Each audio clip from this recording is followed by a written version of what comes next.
আমি আর আমার ভাই একটা হরর মুভি দেখছিলাম। তারপরে দেখি যে বাহিরে হঠাৎ করে একটা ড্রাম করে শব্দ হলো। আমরা এমনিতেই হরর মুভি দেখছিলাম, আবার এই শব্দ শুনে আমরা অনেকই ভয়, মানে আমরা ভয় পেয়ে যাই লিটারেলি।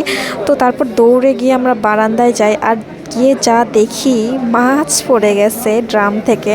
মানে ভ্যানে করে মাছ নিয়ে যাচ্ছিল, আর হয়তো একটু উঁচু নিচু ছিল, সেটা পার হতে নিয়েই সব মাছ এভাবে পড়ে গিয়েছে। তারপর আশেপাশে সবাই জড়ো হয়ে যায়। তারপর এই যে বাচ্চা কাচ্চাগুলো দেখতেছেন, এরা খুবই মজা পাচ্ছিল।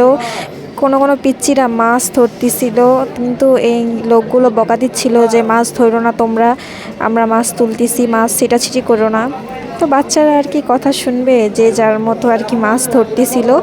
তারপরে দেখেন এখানে মানুষজন জড়ো হয়ে গিয়েছে, সবাই দেখতেছে যে কি হলো কি হলো।